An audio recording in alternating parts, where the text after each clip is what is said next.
C'est le jour J, les amis. C'est le jour J de l'opération Xavi au Barça. Nous avons les toutes dernières informations de cette signature à venir aujourd'hui et les photographies de la négociation entre le Barça et le club qatari. C'est au cœur de cette édition, jeudi 4 novembre. Salut à tous.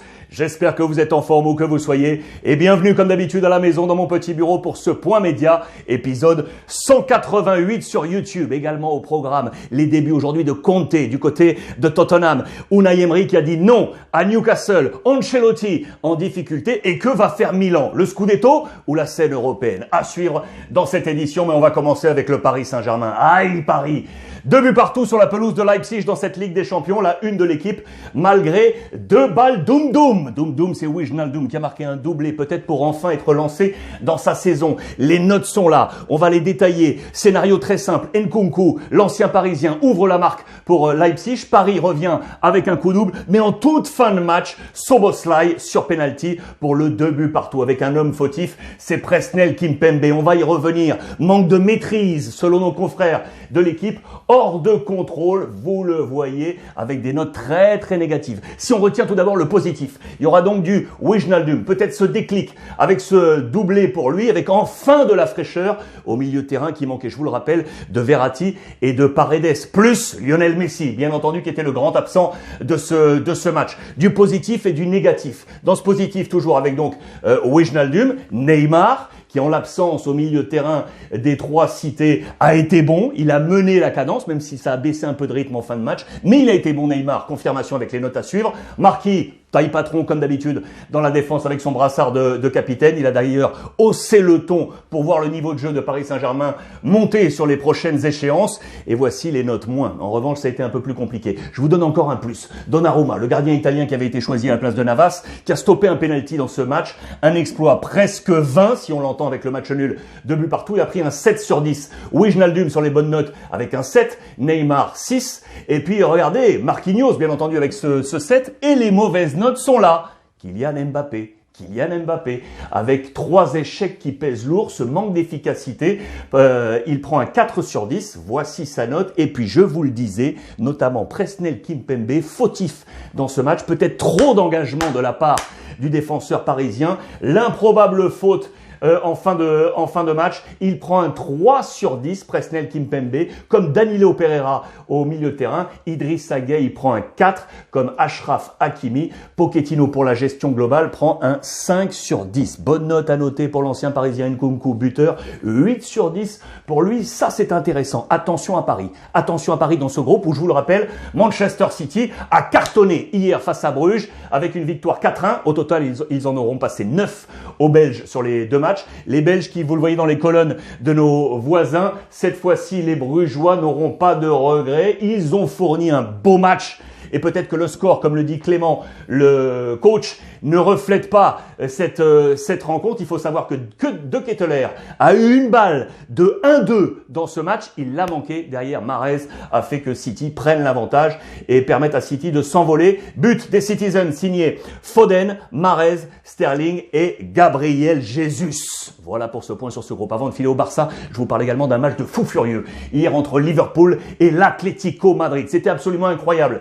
Klopp a pris les dessus sur l'ami El Cholo Simeone avec un homme en toile de fond, c'est lui là, regardez, Red Hot, ils sont chauds, some like it, Jota pour Jota, Diogo Jota le portugais, pourquoi on le met à la une, buteur? Parce que c'est un ancien de l'Atlético, il a pris sa revanche les amis, sa vengeance était là dans les colonnes de Marca, vous le voyez, je vous rappelle qu'il avait été acheté au Portugal par l'Atlético en 2016 pour 7 millions d'euros, 7 millions d'euros, il a été prêté dans la foulée, on ne lui a pas trouvé de temps de jeu du côté de Porto et de Wolverhampton, vendu d'ailleurs à Wolverhampton pour le double, 14 millions d'euros en 2018 et puis 2 ans plus tard en 2020, il est acheté par Liverpool pour 45 millions d'euros. On ne lui avait pas trouvé de temps, il en a trouvé à Liverpool et il marque C'est la vengeance de l'ami Diogo Jota. Attention à l'Atlético qui va être en difficulté. Il va falloir s'imposer sur les 2 derniers matchs. Ce sera 2 finales pour les hommes del Cholo Simeone pour espérer passer dans la suite de cette compétition. Antoine Griezmann et les siens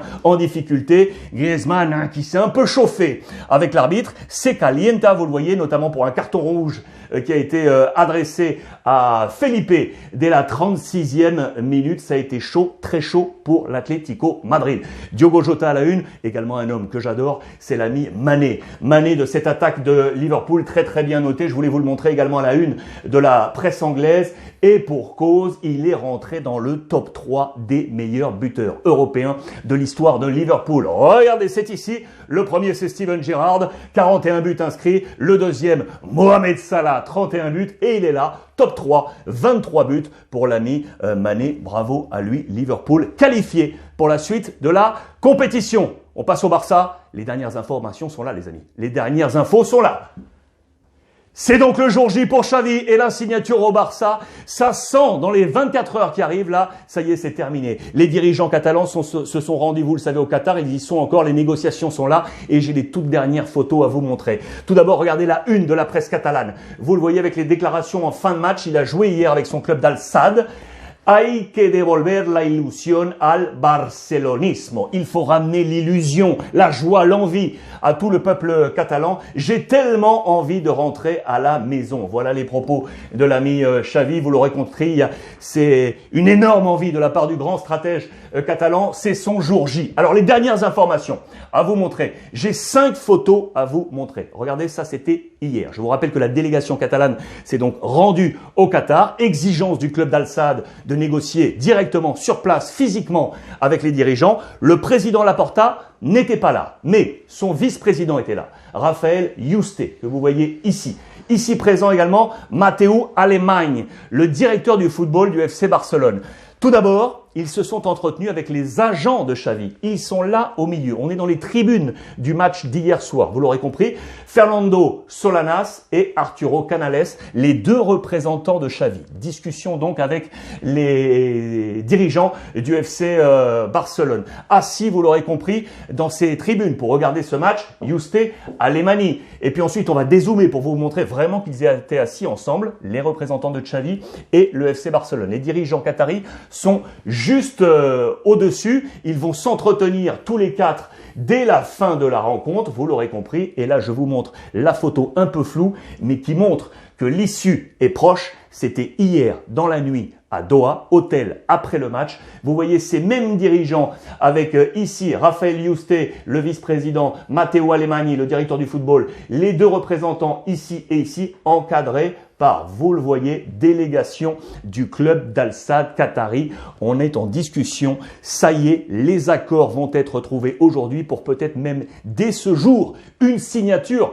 L'effet, l'avis de Xavi qui va donc arriver du côté du FC Barcelone. Bilan de son aventure, peut-être au Qatar, on peut la montrer, avec 6 ans passés, 4 ans comme joueur, 2 ans comme coach. Il était là-bas avec toute sa famille. Arrivé en 2015 pour jouer, puis passé entraîneur en 2019-2020. Il a trusté 2 titres comme joueur, 7 comme coach. 7 titres comme coach. C'est intéressant. Son aventure se termine. Direction le FC Barcelone où on travaille déjà à la construction de l'équipe prochaine. Vous le savez, avec 2 dossiers chauds. Dembélé qui est revenu en pleine forme. Ça, vous le savez, on est en train d'accélérer pour prolonger ce contrat avec l'international tricolore qui aura vécu vraiment des montagnes russes là sur ces dernières années pour l'instant du côté du FC Barcelone. Pour lui, ça semble terminé. L'ami Coutinho, Koeman est parti. Koeman le défendait bec et ongle. Koeman parti. Coutinho, on lui dirige, on lui montre, la porte de sortie, vraisemblablement sur le prochain marché des transferts. Coutinho devrait être partant côté FC Barcelone. Les dernières informations Real Madrid également, parce que le Real s'est imposé, certes hier face au Shakhtar Donetsk, mais que ça a été difficile pour Carlo Ancelotti. Qu'est-ce qu'on va garder? On va garder 2 choses. La première, c'est ça, Monsieur Karim Benzema, qui a inscrit le 1000e et 1001e but du Real Madrid dans l'histoire de la Coupe d'Europe. Karim Benzema à la une de toute la presse espagnole. Vous le voyez, c'est absolument incroyable. 1000 buts inscrits, 1001. Il a marqué marqué un doublé avec le président Florentino Pérez. Il est entré ainsi dans la légende un peu plus du Real Madrid. Le 800e et le 900e, c'était Monsieur Cristiano et qui d'autre que Karim Benzema pour inscrire ce 1000e but. Plus de 1000 buts du Real Madrid en Coupe d'Europe, c'est absolument prodigieux. Je vous montre juste que si vous additionnez les buts de Manchester United et de la Juve, on n'arrive même pas aux 1000 buts du Real Madrid. C'est à souligner. Ça a fait du bien à Madrid parce que Madrid, hier, selon moi, n'a pas été bon dans ce match face au Shakhtar Donetsk. Heureusement qu'il y avait ce duo Benzema et Vinicius. La VB, vous le voyez, c'est de la vitamine 100% pour le Real Madrid parce qu'en dehors de ces deux joueurs, ça a été pour moi catastrophique. Côté Real Madrid, 22 buts sur 35 au total du Real, eh bien 22 sont l'œuvre, implication directe de ces deux joueurs, plus de 62% donc du capital offensif du Real Madrid avec Benzema et Vinicius. Attention à Carlo Ancelotti qui a été critiqué ce matin dans la presse espagnole. Ce n'est pas ce que nous avait promis Carlo Ancelotti sur le jeu. On s'interroge sur plusieurs problématiques et notamment celle d'Eden Hazard qui était disponible pour jouer dans ce match. On pouvait l'attendre comme titulaire. On lui a préféré notamment Jovic dans une entrée en jeu. Pas d'Eden Hazard une nouvelle fois dans ce match. Il y a un problème avec l'international belge. Ça, c'est une affaire à suivre. Voilà pour toutes les informations. Real Madrid. Que va faire Milan, les amis? Que doit faire Milan aujourd'hui? Je vous emmène en Italie avec cette principale interrogation. Que doit faire Milan? Pourquoi? Parce que Milan, en Coupe d'Europe, est au plus mal. Dernier de son groupe. C'est dans le groupe avec Liverpool et l'Atlético Madrid, plus Porto. Mais on le sait, le Scudetto est à portée de main. La bataille avec le Napoli, est-ce que Pioli va devoir tout lâcher? C'est à la une de la presse, vous le voyez, et on se dit plutôt le Scudetto. À la une également, on va parler de la Juventus de Turin avec un super Dybala et de l'Inter dans le groupe du Real Madrid qui s'est imposé face au Tiraspol. Par où on commence? On va commencer justement par l'AC Milan, parce qu'hier, un but partout à domicile face au FC Porto. Et qu'est-ce qu'on fait? Alors certes, ce n'est pas encore fini. L'AC Milan n'est pas encore éliminé, mais il va falloir prier. Il va falloir 2 victoires et que de l'autre côté, il se passe 2-3 bricoles pour que, éventuellement, par effet de domino, Milan se qualifie. Cela ne va pas être simple. D'après moi, Pioli va commencer à calculer tout ça parce que le Scudetto est encore en jeu. Il avait des hommes forts dans ce match. Meilleure note pour Tonali. Ici, au cœur du jeu, vous le voyez. Je vous ai montré quelques notes. Théo Hernandez, le latéral français, qui a pris un 6 sur 10. 6 sur 10 également pour Olivier Giroud, qui avait été choisi à la pointe de l'attaque. Zlatan Ibrahimovic est ici également avec un 6 sur 10. Il est entré en jeu à la place d'Olivier Giroud. Un but partout. C'est pas une bonne performance pour l'AC Milan qui, selon moi, va devoir foncer sur le Scudetto et garder cette scène européenne peut-être pour un petit peu plus tard. L'Inter, de son côté, dans le groupe du Real Madrid, a fait un carton face au Sheriff Tiraspol à l'extérieur. Victoire 3-1 avec des hommes clés en Coupe d'Europe. On s'appuie sur les seconds couteaux, les vieux qu'on pensait voir sortis, notamment Alexis Sanchez ou Vidal. Ils ont été de nouveau bons dans ce match. Alexis Sanchez est rentré en jeu. Vidal, lui, était titulaire dans ce match. Et regardez l'application tactique sur les positions moyennes sur les 90 minutes. Regardez comme ça fonctionne bien. Ce 3-5-2, ça fonctionne bien avec ici à la base un très bon Brozovic, une nouvelle fois du côté de l'Inter Milan. C'était à souligner sur la performance du milieu de terrain défensif. Dybala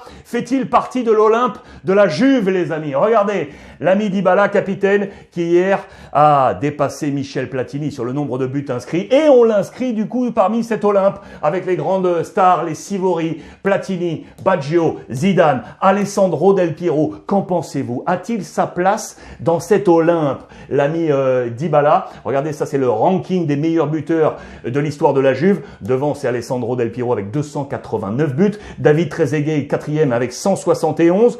Roberto Baggio, par exemple, est ici avec 115 buts à la 9e place. L'ami Dybala est à la 11e place avec 106 buts marqués au-dessus de Michel Platini. Dites-moi ce que vous en pensez. Plus fort ou moins fort que Michel Platini, l'ami Dybala? Je voulais terminer cette revue de presse avec l'actualité de 2 coachs, notamment Antonio Conte, ancien de la Juve, tiens, qui, vous le savez, a déboulé du côté de Tottenham. Première séance d'entraînement et il va entrer tout de suite dans le vif du sujet. Aujourd'hui, match face au Vitesse dans la Conference League pour Tottenham. On a retracé les débuts, les premiers matchs de Conte depuis qu'il a commencé sa carrière d'entraîneur. Il n'avait pas très bien commencé. Regardez du côté de Arezzo, ici avec un match nul.